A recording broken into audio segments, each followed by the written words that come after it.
नमस्ते। आप लोग बैठिए।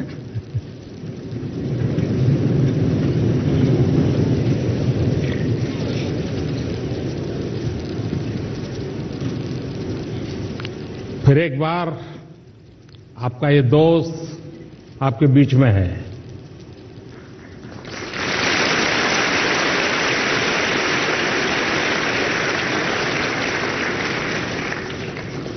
मैं सबसे पहले तो 2020 इस नववर्ष की आप सबको बहुत बहुत शुभकामनाएं देता हूं।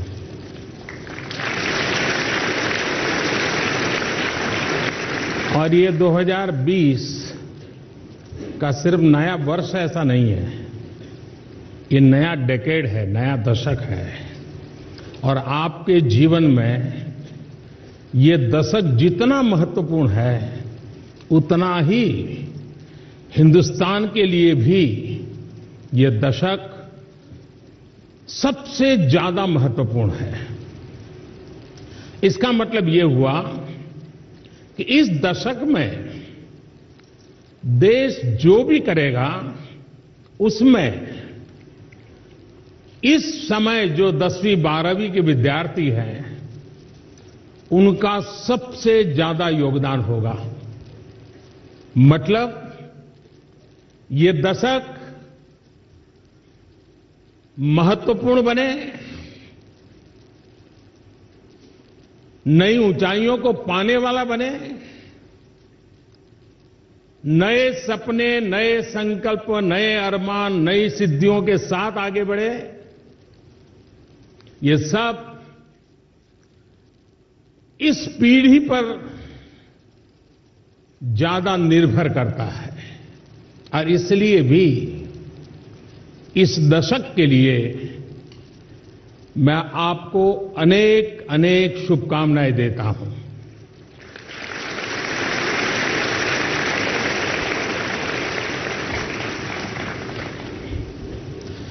सरकार में बहुत लंबे समय से मैं बंधा हुआ हूं।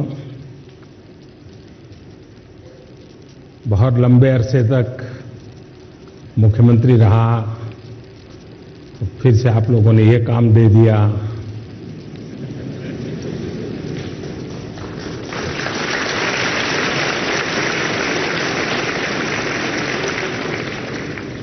और इसके कारण कई कार्यक्रमों में जाना होता है,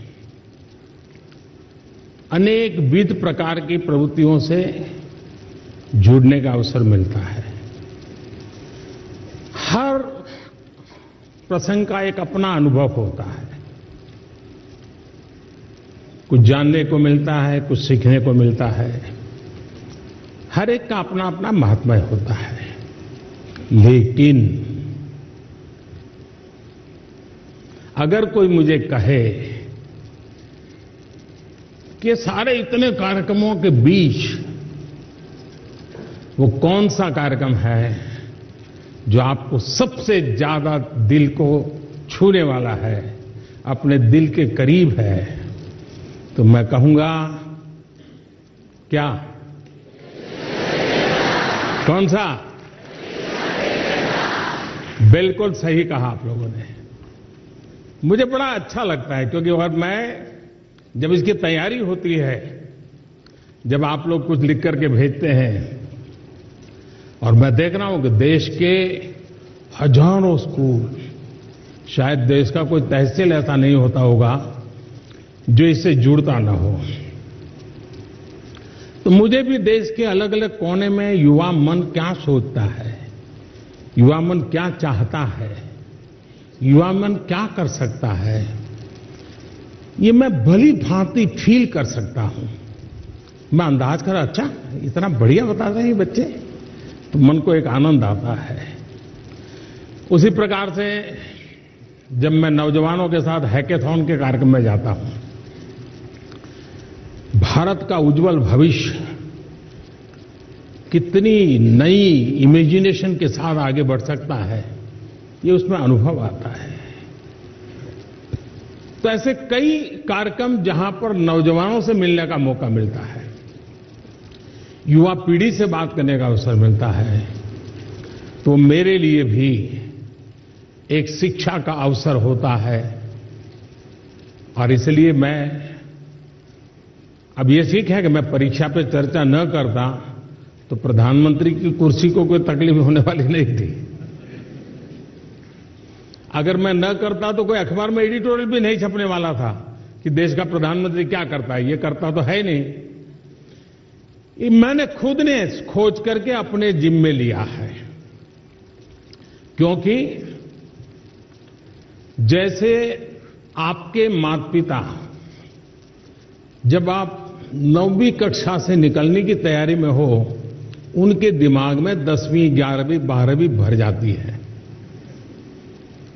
कुछ भी करोगे, पता नहीं अब 10वीं में आ गया, समझ नहीं आता है, 12वीं है, कौन समझाएगा तुझे? ऐसा कहते कि नहीं कहते? दिन में 100 बार डायलॉग सुनते हो ना। तो मुझे लगा कि आपके माता पिता का भी बोझ मुझे थोड़ा हल्का करना चाहिए। तो जो काम वो करते हैं,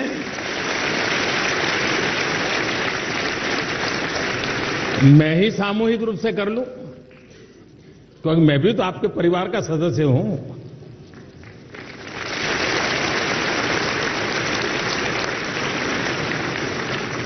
और दूसरा, हमारे यहां गुजराती में एक कहावत है, पार की मां कान बिंधे, यानी किसी को कान में जब नहीं वो छेद करते हैं, मुझे भी है, मैं बचपन में पहनता था लेकिन हम वो नीम की वो पत्ती रहती थी, उसका एक छोटा सा लगा देते थे। वो लकड़ी होती थी, अंदर मां डाल देती थी। लेकिन घर में जो कहा जाता है, वो मम्मी पापा रोज कहते हैं, यही सुनाते हैं। लेकिन कोई बाहर का कहता है तो कभी कभी वो रजिस्टर ठीक से हो जाता है। हो सकता है कि जो बात आपके माँ बाप करते हैं, आपके गार्डियन, आपके पिता, आपके टीचर करते हैं, वही काम मैं करता हूं, अलग तरीके से करता हूं और अपनेपन से करता हूं। आपका दोस्त बन करके, आपका साथी बन करके, एक मददगार के रूप में मैं करता हूं। इसलिए मुझे भी संतोष मिलता है और आपको भी मैं बोझ नहीं लगता हूं ना। है यार, ये प्रधानमंत्री क्या कहेंगे, फिर घर जाएंगे तो यही करना पड़ेगा, ऐसा तो नहीं है ना। तो आज हम बातचीत शुरू करते हैं और आजकल की फैशन है भाई, हैशटैग विदाउट फिल्टर।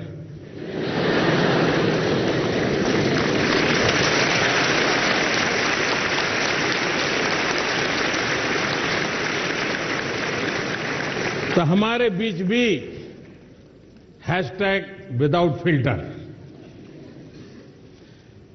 जैसे आप अपने दोस्तों से बात करते हैं वैसे ही करेंगे, कोई बोझ नहीं, हल्की फुल्की बातें। गलती भी हो सकती है, मेरी भी हो सकती है, और मेरी होगी तो टीवी वालों को भी मजा आएगा।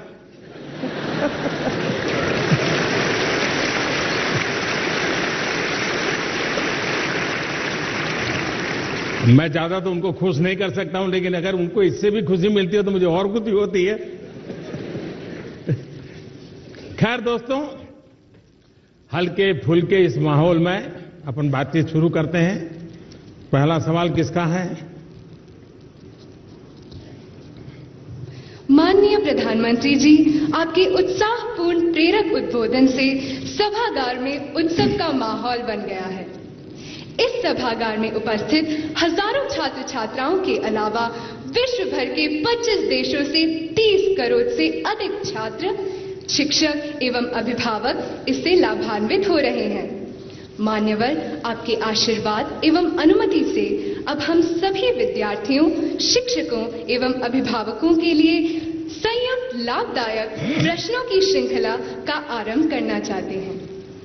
आइए अब प्रधानमंत्री जी के अनुमति से बढ़ते हैं परीक्षा पे चर्चा 2020 की विशिष्ट आकर्षण की ओर।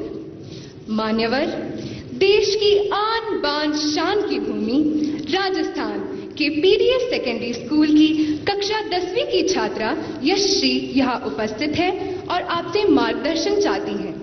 अपना प्रश्न पूछिए Yashashri. Good morning, sir. I, Yashashri, from Swami Vivekanand Government Model School, Rajasthan.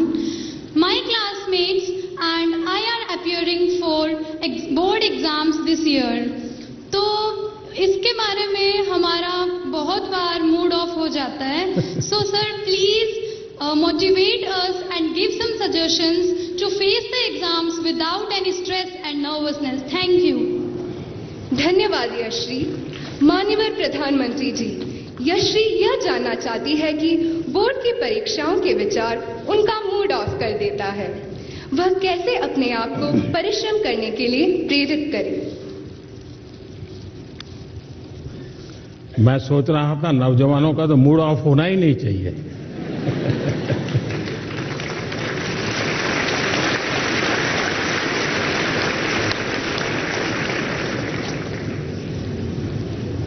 लेकिन क्या कभी हमने सोचा है कि मूड ऑफ क्यों होता है? अपने खुद के कारण से कि बाहर की परिस्थिति से? ज्यादातर आपने देखा होगा कि अधिकतम केस में दिमाग खराब होता है, मूड ऑफ हो जाता है, काम करने का मन नहीं करता है। उसमें बाहर की परिस्थितियां ज्यादा जिम्मेवार होती हैं। जैसे मां ने, आपने मां को कहा कि मां मैं पढ़ रहा हूं, 6 बजे मुझे कुछ चाय वगैरह मिल जाए देखना। फिर आप पढ़ रहे हैं बड़ी मस्ती से, लेकिन बीच बीच में घड़ी देखते हैं 6 बजे कि नहीं बजे। तो गड़बड़ वहीं से शुरू होती है और फिर मां को आने में देर हो गई। वो 15 मिनट अंदर से तूफान खड़ा हो जाता है। मां समझती क्या है, उसको समझ नहीं है मेरी 10वीं की एग्जाम है, मुझे पढ़ना है, मैंने 6 बजे चाय के लिए बोला था। मूड पक्का यही होता है ना। अब सोचने का तरीका दूसरा, ये सब हुआ, लेकिन अगर आपने ये सोचा, अरे मां इतनी मेहनत करती है, मेरी इतनी चिंता करती है, जरूर कुछ हुआ होगा कि मां 6 बजे चाय नहीं ले पाई, तकलीफ में होगी। मैं जरा देखूं मां को कुछ हुआ तो नहीं है। मुझे बताइए, मूड ऑफ होगा कि मूड चार्ज हो जाएगा?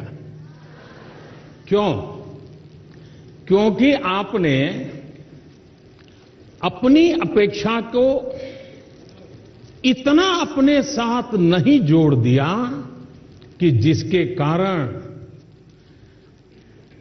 वो अपेक्षा पूरी न होते ही एकदम से मूड डाउन हो जाता है।